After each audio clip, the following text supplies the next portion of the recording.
Welcome to my channel Happy Commerce Hub, an interesting way of learning by Simran Agarwal.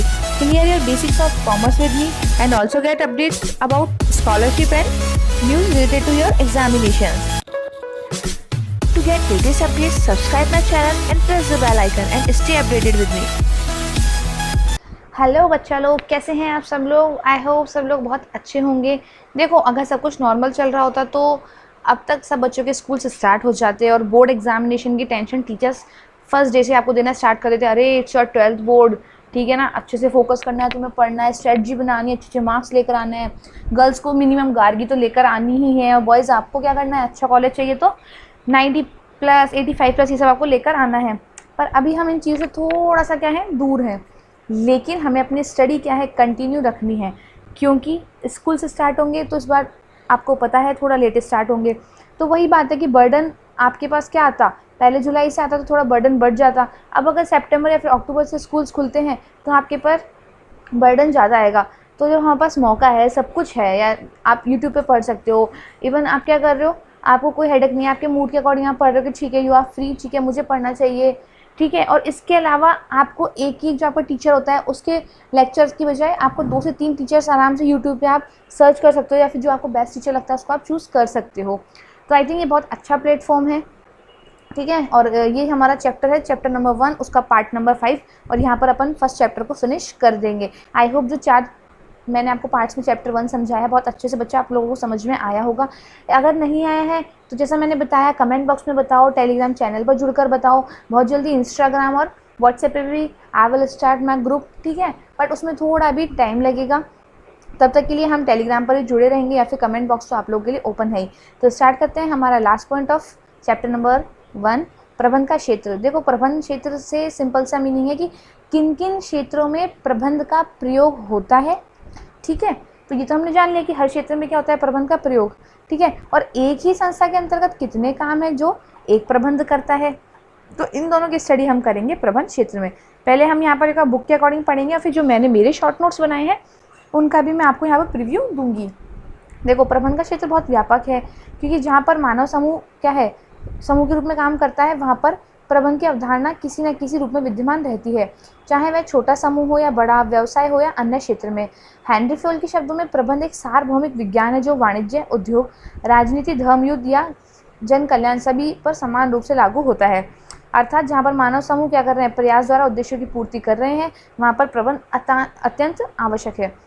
प्रबंध के क्षेत्र को 2 तरह से आप परिभाषित कर सकते हो। पहला क्या कि किसी एक उपक्रम में निष्पादित होने वाली क्रियाओं के क्षेत्र में, जिसे प्रबंध का क्या कहा गया है, क्रियात्मक क्षेत्र, यानी कि एक आपका जो उपक्रम है, यानी कि एक जो ऑफिस है, एक बड़ा जो संगठन है, उसके अंतर्गत जो क्रियाएं हो रही हैं, ठीक है, उनको क्या कहा गया है, प्रबंध का क्रियात्मक क्षेत्र। क्योंकि एक संगठन के अंतर्गत बहुत सारी क्रियाएं होती हैं। और दूसरा किसे कहा गया है कि विभिन्न प्रकार के संगठन जिनमें प्रबंध का प्रयोग होता है, उसे क्या कहा गया है, गैर व्यावसायिक क्षेत्र।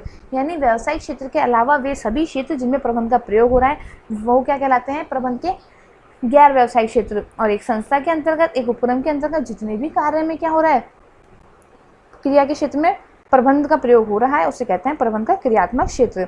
अब प्रबंध के क्रियात्मक क्षेत्र की बात करते हैं तो वैश्विक प्रतिस्पर्धा बाजार में प्रत्येक पक्ष, देखो एक संस्था से कितने सारे पक्ष जुड़े होते हैं, अंशधारी, कर्मचारी, ग्राहक, सरकार, ठीक है। तो इन सब की आकांक्षाएं भी क्या होती है, उच्च होती है। इन आकांक्षाओं को पूरा करने के लिए प्रत्येक कार्य को, चाहे छोटा हो बड़ा हो, परोक्ष रूप से प्रभावित करने वाला हो, विशेषज्ञ या विशिष्ट ज्ञान की सहायता से संपन्न करना पड़ता है, ठीक है। क्योंकि आप अब कोई भी काम क्या है, बिना अपने विशिष्ट ज्ञान के संपन्न नहीं कर सकते, और प्रबंध जैसे काम को तो बिल्कुल नहीं कर सकते। उपक्रम में विशिष्टीकरण का समावेश करने के लिए प्रबंध विशेषज्ञों एवं प्रबंध की कुशलता का प्रयोग प्रयुक्त संसाधनों एवं निष्कासित की जाने वाली प्रत्येक क्रिया में किया जाने लगा है। देखो, हर उपक्रम क्या चाहता है कि हमारा काम विशिष्टीकृत तरीके से हो, ठीक है। विशिष्टीकरण के कई लाभ होते हैं, लागतों में कमी आती है, लाभों में वृद्धि आती है, काम जल्दी होते हैं। तो इनके लिए प्रबंध विशेषज्ञों और प्रबंध की कुशलता का प्रयोग और प्रयुक्त संसाधनों और निष्कासित की जाने वाली प्रत्येक क्रिया में किया जाता है। अतः उपक्रम संस्था की प्रत्येक संसाधन क्रिया पेशेवर प्रबंधकों द्वारा की जाने लगी है, ठीक है। अब ऐसा नहीं है कि आपने किसी को भी क्या करा, प्रबंधक बना दिया कि ये काम संभाल लेगा, जी नहीं, अब पेशेवर प्रबंधकों का ही प्रयोग किया जाने लगा है, क्योंकि ये अज्यूम करके चला जाता है कि उन्होंने अगर डिग्री ली है तो उनके पास अच्छी नॉलेज होगी, उनके पास अच्छा प्रैक्टिकल ज्ञान होगा और वो सिचुएशंस को अच्छे से हैंडल कर पाएंगे। तो क्रिया पेशेवर प्रबंधकों द्वारा निष्पादित की जाने लगी है। पेशेवर प्रबंधक हमने लास्ट वीडियो में पढ़ लिया था क्या होते हैं, इसलिए इसे क्या कहा गया है, प्रबंध के क्रियात्मक क्षेत्र। 2020 में 6 मार्क्स का ये क्वेश्चन था कि प्रबंध के क्रियात्मक क्षेत्र का क्या कीजिए, वर्णन कीजिए। अध्ययन की दृष्टि से क्रियात्मक क्षेत्र को उन्होंने 3 भागों में बांट दिया है, व्यावसायिक प्रबंध के क्रियात्मक क्षेत्र, गैर व्यावसायिक प्रबंध के क्रियात्मक क्षेत्र और प्रबंध के नवीन क्रियात्मक क्षेत्र। यानी कि एक तो उपक्रम के अंतर्गत क्या क्या क्रियाएं होती हैं उनको पढ़ेंगे हम व्यावसायिक प्रबंध के क्रियात्मक क्षेत्र में। फिर है आपका गैर व्यावसायिक प्रबंध के क्रियात्मक क्षेत्र, यानी कि एक व्यवसाय के अलावा किन किन में प्रबंध का प्रयोग होता है, तो वो होगा गैर व्यवसायिक प्रबंध के क्रियात्मक क्षेत्र। लास्ट है जैसे जैसे नए रिसर्चेस हो रहे हैं, शोध हो रहे हैं, डेवलपमेंट्स हो रहे हैं, तो नवीन क्रियात्मक क्षेत्र भी उभर कर आ रहे हैं। फर्स्ट की बात करें तो व्यावसायिक प्रबंध क्रियात्मक क्षेत्र सबसे पहले क्या करता है, उपक्रम उत्पादन करता है, ठीक है। तो उत्पादन प्रबंध में क्या क्या आता है, प्रबंध की यह शाखा उत्पादन, नियोजन, किस्म नियंत्रण आदि क्रियाओं को अपने में शामिल करती है। देखो ये बहुत लंबा टॉपिक नहीं है, ठीक है। इसको जैसे कि आप अधिकतर चीज़ें तो आपको नाम से पता चल जाएगी। उत्पादन प्रबंध यानी कि जिसमें क्या किया जा रहा है, उत्पाद संबंधी प्रबंध किया जा रहा है। उत्पादन में क्या क्या होता है, उत्पाद नियोजन होता है कि किस प्रकार का उत्पादन किया जाएगा, कैसे किया जाएगा, क्या मटेरियल हम यूज़ लेंगे और किस किस्म का उत्पादन होगा, तो इन सब क्रियाओं को इसमें शामिल कर देते हैं। उसके बाद हम बात करें तो हम बात करते हैं फिर सामग्री प्रबंध की, ठीक है। सामग्री प्रबंध करना भी क्या होता है, बहुत ज़्यादा ज़रूरी होता है। भाई आपको हर टाइम पे हर सामग्री अवेलेबल नहीं हो सकती ना, लेकिन प्रोडक्शन तो हमें क्या करना है, पूरे साल भर करना है। प्रबंध की यह शाखा सामग्री के क्रय, भंडारण, उठाई धराई, स्टॉक नियंत्रण आदि क्रियाओं को अपने क्षेत्र में शामिल करती है। तो सामग्री प्रबंध भी क्या होता है, बहुत मैंडेटरी होता है। जैसे कि अपनी फैमिलीज में अपन क्या करते हैं, जो एक मेन सीज़न आता है लाइक अप्रैल और मई, तो उसमें क्या करते हैं पेरेंट्स, गेहूँ को एक साथ क्या करते हैं, स्टोरेज करके रख लेते हैं ताकि हम साल भर उस गेहूँ का यूज़ कर पाएँ। क्योंकि एक्चुअल में क्या होता है, कुछ फैमिलीज़ तो क्या करती हैं, जो भी रेडीमेड आटा आता है, फ्लोर आता है, उसको यूज़ करती हैं। बट कुछ फैमिलीज क्या करती हैं, गेहूँ स्टोर कर लेती हैं, क्योंकि उनको लगता है कि साल के अंत में पता नहीं कैसा आटा कैसा गेहूँ मिलेगा, नहीं मिलेगा।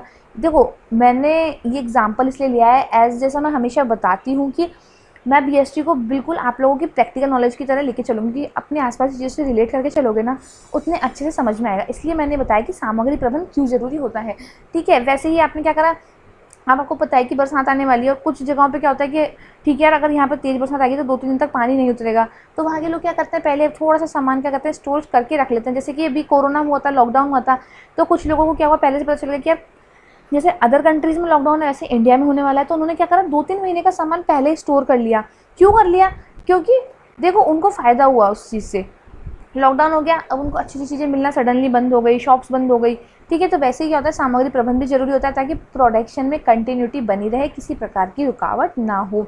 विपणन प्रबंध यानी कि मार्केटिंग, ये बहुत इंपॉर्टेंट चीज़ होती है। बिना मार्केटिंग के किसी भी प्रोडक्ट को मार्केट में उतारना एक बहुत बड़ा टास्क बन जाता है। मार्केटिंग यानी कि आपके देखो, मार्केटिंग आपके प्रॉपर आगे बड़ा चैप्टर पर मैं शॉर्ट में बता देती हूँ कि कोई भी सेवा या प्रोडक्ट यानी कि उत्पाद जब हम उत्पादित करने वाले होते हैं, उससे पहले की क्रिया यानी कि लोगों को जानना कि उनको कैसा प्रोडक्ट चाहिए, ठीक है, उसको उत्पादित करना, लोगों तक पहुंचाना और फिर ये जानना कि लोगों को पसंद आया या नहीं, ये पूरी प्रक्रिया कहलाती है आपके विपणन। तो विपणन प्रबंध के अंतर्गत प्रबंध की यह शाखा निर्मित वस्तुओं के विक्रय, विक्रय संवर्धन, बाजार शोध, विक्रय शाखाओं की स्थापना और संचालन, वितरण श्रृंखलाओं के चयन, विक्रय शक्ति प्रबंध आदि कार्यों को अपने क्षेत्र में शामिल करती है। इसके बाद बात करें वित्त प्रबंधन। देखो बिना पैसे के तो कुछ भी नहीं होता, ठीक है। पैसा क्या होता है, बिजनेस की रीढ़ की हड्डी या ब्लड मान के चलो। जैसे ब्लड के बिना इंसान नहीं जी सकता, वैसे धन के बिना कोई भी व्यवसाय संस्था नहीं चल सकती। तो कि कहाँ से पूंजी प्राप्त होगी, किस प्रकार हम खर्चेंगे, ठीक है, कहाँ हम उसको अगर बैंक में रखेंगे या फिर शेयर्स वगैरह में इन्वेस्ट करेंगे, तो ये सब आता है वित्त प्रबंध में। सेवी वर्गीय प्रबंध होता है, देखो सेवा वर्गीय सेवी वर्गीय एक ही बात है। इसके अंतर्गत इसका मतलब होता है जो संस्थाएं होती है उसके अंतर्गत काम कौन करता है, मनुष्य तो करता है, ठीक है। तो मनुष्य को कैसे हायर किया जाएगा, यानी कैसे भर्ती की जाएगी, कैसे प्रमोशन होगा, ट्रेनिंग होगी, उनका वेतन क्या होगा, ठीक है। उसके अलावा जो अदर पर्क्स मिलते हैं उनको वो कैसे मिलेंगे, ठीक है। तो ये सब हो गया उसमें भर्ती, चयन, प्रशिक्षण, कार्य मूल्यांकन, योग्यता अंकन, श्रम कल्याण, सामाजिक सुरक्षा, दुर्घटनाओं की रोकथाम, ये सब इसमें शामिल होता है। देखो ये 1 और 2 मार्क क्वेश्चन के अकॉर्डिंग ठीक है। कार्यालय प्रबंध की बात करें तो प्रबंध की है शाखा पत्र व्यवहार, सूचना प्राप्ति एवं प्रेषण, संस्था के भीतर संपर्क बनाए रखने के लिए क्या करती है, अपने क्षेत्र में शामिल करती है। जैसा कि हमने 11वीं क्लास में पढ़ा था, कार्यालय के हमारे पास 3 चैप्टर थे, तो हमें पता चल गया था ना कार्यालय का यूज़ क्या होता है। वैसे ही यहाँ पर है। परिवहन बहुत जरूरी होता है क्योंकि प्रबंध की यह शाखा माल और व्यक्तियों को क्या करती है, एक स्थान से दूसरे स्थान पर पहुंचाती है, जो कि बहुत ज़्यादा जरूरी है। जैसे कि कश्मीर में अगर सेब उग रहे हैं तो हमें पूरे अगर इंडिया में खाना है तो उसको कौन पहुंचाएगा, उसको बिल्कुल आप परिवहन के द्वारा ही ला सकते हो। अब वो हेलीकॉप्टर भी हो सकता है और आपकी बसेस भी हो सकती हैं। निर्यात और आयात प्रबंध भी जरूरी है। आप बिना प्लान के, बिना प्रबंध के तो निर्यात और आयात कर ही नहीं सकते, ठीक है, कि किस प्रोडक्ट का हमें निर्यात करना है, किस प्रोडक्ट का आयात करना है, गवर्नमेंट की पॉलिसीज़ के बारे में जानना, ठीक है, ये सब आता है निर्यात और आयात प्रबंध में। शोध और विकास प्रबंध, शोध का सीधा सीधा मतलब होता है रिसर्च करना, शोध करते रहना, प्रयोग करते रहना। प्रबंध की यह शाखा टेक्नोलॉजी के विकास, विस्तार, नवाचार, प्रबंध आदि क्रियाओं से संबंधित होती है, यानी कि क्या नया आ रहा है उसकी खोज करना। लेखाक्रम प्रबंध, हम तो अकाउंट्स वाले वैसे ही हैं, कॉमर्स वाले हैं, तो लेखाक्रम तो करना बहुत ही ज़रूरी है और इसको तो एक्सप्लेन करने की नीड ही नहीं है, यानी कि हिसाब किताब रखना, किससे पैसा लेना है, किसको देना है, ठीक है, इन सब का लेखा जोखा इस क्षेत्र में आता है। अब बी पॉइंट की बात करें तो गैर व्यावसायिक प्रबंध के क्रियात्मक क्षेत्र। अब तक पढ़ रहे थे हम व्यावसायिक प्रबंध के, अब पढ़ेंगे हम गैर व्यवसाय, यानी कि जहाँ पर व्यवसाय नहीं चल रहा परंतु क्रियाएं चल रही हैं। जनोपयोगी सेवाओं का प्रबंध, जैसे कि शाखा पानी, बिजली, गैस, परिवहन, संचार, चिकित्सा आदि सेवाओं को अपने क्षेत्र में शामिल करती हैं। देखो आजकल तो वैसे इन सब का भी क्या हो गया, व्यवसाय हो गया। चिकित्सा क्या है, आज एक तरीके से व्यवसाय बन गई है, ठीक है। परिवहन भी व्यवसाय है, पर फिर भी क्या है, आपके गैर व्यवसायिक प्रबंध माने जाते हैं, जहाँ पर ये क्या होते हैं, केवल नॉर्मल ह्यूमन यानी कि मानव के हित के लिए जहाँ पर ये काम करते हैं, वहाँ पर वो गैर व्यवसायिक की श्रेणी में डाला गया है। वातावरण प्रबंध करना भी बहुत ज़्यादा जरूरी होता है। ऐसे थोड़ी ना कि हम वातावरण को प्रदूषित करते रहेंगे, वरना एक टाइम पर आने पर क्या होगा, बहुत ज़्यादा आपके सामने लॉसेस आपको दिखेंगे एनवायरनमेंट में, और बेसिकली अभी इस सिचुएशन में भी हमें बहुत सारे लॉसेस दिख ही रहे हैं। तो प्रबंध की शाखा वातावरण अथवा प्रदूषित होने से बचाने के कार्यों को अपने क्षेत्र में शामिल करती है और विभिन्न प्रकार के प्रदूषण से रोकथाम की कोशिश ये करती है, जो कि बहुत ज़्यादा ज़रूरी होता है। अब है आपका शिक्षा प्रबंध। शिक्षा प्रबंध करना भी क्या होता है, बहुत ज़्यादा ज़रूरी होता है। अगर शिक्षा प्रबंध नहीं होगा तो आप लोग पढ़ोगे कैसे, ठीक है। तो ये शाखा शिक्षण, प्रशिक्षण सुविधाओं के विकास, विस्तार और संचालन से संबंध रखती है। प्रतिरक्षा प्रबंध, प्रबंध की यह शाखा सैन्य संगठनों की स्थापना, संचालन और नियंत्रण से संबंध रखती है, यानी कि कुल मिला की बात है कि प्रबंध ऐसी कोई भी जगह नहीं है जहाँ पर प्रबंध का प्रयोग ना होता हो। उसके बाद है न्याय शाखा। प्रबंध की शाखा कानूनों की विवेचना, अपराधों को सुनवाई और न्याय दिलाने से संबंध रखती है। तकनीकी प्रबंध, प्रबंध की यह शाखा ज्ञान विज्ञान को बढ़ावा देने वाली सेवाओं और क्रियाओं के विकास विस्तार को अपने क्षेत्र में शामिल करती है। अब है आपका लास्ट पॉइंट है नवीन क्रियात्मक क्षेत्र क्या क्या है। आज के व्यवसाय और उद्योग में प्रबंध की महत्ता बढ़ने के कारण प्रबंध के कई क्षेत्र क्या हो गए हैं, महत्वपूर्ण हो गए हैं, लेकिन ये उद्योग की प्रकृति, आवश्यकता, उद्देश्य एवं क्षेत्र पर निर्भर करते हैं। और नए नए क्षेत्र में कौन शामिल है, सार्वजनिक उपक्रमों का प्रबंध। देखो सार्वजनिक उपक्रम होते हैं आपके पब्लिक सेक्टर्स जो होते हैं सार्वजनिक उपक्रम, उनका प्रबंध भी बहुत ज़्यादा जरूरी हो गया है, तभी तो वो अच्छे से डेवलप हो पाएंगे। ऐसे थोड़ा ना गवर्नमेंट उसमें केवल अपना पैसा इन्वेस्ट करती रहे और उसका फायदा लोगों को ना मिले। निर्यात आयात प्रबंध, विनियोग एवं पोर्टफोलियो प्रबंध, ये होता है मनी से रिलेटेड होता है, जैसे शेयर मार्केट होता है, अगर आपने सुना हो तो उसमें वो आता है। उद्यमिता प्रबंध यानी कि एंटरप्रेन्योरशिप, एक उद्यमी को क्या करना चाहिए, कैसे करना चाहिए। लघु व्यवसाय प्रबंध, फार्म प्रबंध, थोक एवं फुटकर व्यापार प्रबंध, जोखिम सुरक्षा प्रबंध, विपणन शोध प्रबंध, परिवर्तन का प्रबंध, ठीक है, ये अपने आप में अलग और बहुत इंपॉर्टेंट पॉइंट है। कॉन्फ्लिक्ट मैनेजमेंट, ये भी बहुत इंपॉर्टेंट पॉइंट है। और एक होता है आपके टाइम मैनेजमेंट, ठीक है, ये सब इतने इंपॉर्टेंट नहीं है। जोखिम सुरक्षा प्रबंध, विपणन शोध प्रबंध, this one is also important, ठीक है। इवेंट प्रबंध, इवेंट मैनेजमेंट तो हम जानते ही हैं। सीखने का प्रबंध और ज्ञान प्रबंध। क्लियर, आई होप आप लोगों को समझ में आया होगा, क्योंकि ये इतना इंपॉर्टेंट नहीं है देखा जाए तो, बट लास्ट टेस्ट में से इसका 6 मार्क्स का क्वेश्चन आता है, लेकिन और ये हमारी स्टार्टिंग है तो हमें सारे टॉपिक समझना बहुत ज़्यादा जरूरी है। इफ फिर भी किसी पॉइंट में प्रॉब्लम रही है तो कमेंट में आप मुझे इजीली बता सकते हैं, मैं आपकी प्रॉब्लम सॉल्व कर दूंगी। और जैसा मैंने बोला था कि मेरे शॉर्ट नोट्स एक बार में हम देखेंगे तो देखो ये है आपके प्रबंध के क्षेत्र को दो तरह से परिभाषित किया जा सकता है। प्रथम क्या है, एक उपक्रम में निष्पादित होने वाली क्रिया क्षेत्र में जिसे क्या कहते हैं, प्रबंध का क्रियात्मक क्षेत्र। और द्वितीय क्या है, विभिन्न प्रकार के संगठन जिनमें प्रबंध का प्रयोग होता है उसे कहते हैं गैर व्यावसायिक क्षेत्र। किसी भी उपक्रम में उद्देश्य की प्राप्ति के लिए क्या होती है, विभिन्न क्रियाएं होती हैं। क्रियाओं में विशिष्टीकरण प्राप्त करने हेतु प्रबंध विशेषज्ञ और प्रबंध की कुशलता का प्रयोग प्रयुक्त संसाधनों एवं निष्कासित की जाने वाली प्रत्येक क्रिया में किया जाने लगा है। इन्हीं क्रियाओं को पेशेवर प्रबंधकों द्वारा निष्पादित किया जाने लगा है, इसलिए इसे क्या कहते हैं, प्रबंध का क्रियात्मक क्षेत्र। और जो 3 भागों में बांटा गया है, हमने उनको वहाँ पर बड़े बड़े पॉइंट्स में पढ़ा था, और एज अ समरी हम उसको इस तरीके से व्यक्त कर सकते हैं कि व्यावसायिक प्रबंध के क्रियात्मक क्षेत्र, गैर व्यावसायिक प्रबंध के क्रियात्मक क्षेत्र और प्रबंध के नवीन क्रियात्मक क्षेत्र। और ये पॉइंट्स हम सारे समझ ही चुके हैं। ये एज अ नोट्स के नोट्स कैसे बनाने हैं उसके लिए मैंने आपको बताया है। इफ़ गाइज आपको समझ में आया हो तो चैनल को सब्सक्राइब करना ना भूलें और अपने फ्रेंड्स को बताना ना भूलें, ठीक है। यहाँ पर अभी हम चैप्टर समझ रहे हैं अप्रॉक्स आपका जो 12th का सिलेबस है पूरा, यानी कि 15 चैप्टर, उनकी टोटल 55 वीडियोस बनेंगी, जिसमें आपका एक एक पॉइंट क्लियर हो जाएगा। साथ ही 15 वीडियोस वो रहेंगे, यानी कि चैप्टर वाइज क्वेश्चन आंसर मैं बनाऊंगी, जिसमें आपके जो एक चैप्टर में से क्वेश्चन बनने चाहिए, ठीक है, वो ही मैं आपको बताऊंगी। इसके अलावा हमें एक्स्ट्रा मेहनत नहीं करनी, हमें हार्ड वर्क करना है, बट विद स्मार्टनेस, क्योंकि हम अगर स्मार्टनेस के साथ वर्क करेंगे तो हमारे मार्क्स अच्छे आएंगे।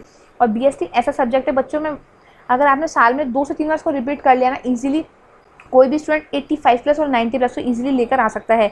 जो लास्ट ईयर मैंने मेरा, यानी कि 2020 का जो सेशन था, तो 2020 बोर्ड में मैंने मेरी 15 डेज रिवीजन सीरीज चलाई थी, ठीक है। उसमें मैंने कुछ क्वेश्चंस वगैरह बताए थे, तो जिन बच्चों ने वो देखी उन बच्चों का ये कहना था कि मैम काफ़ी क्वेश्चंस उसी में से हैं जो आपने बताए हैं।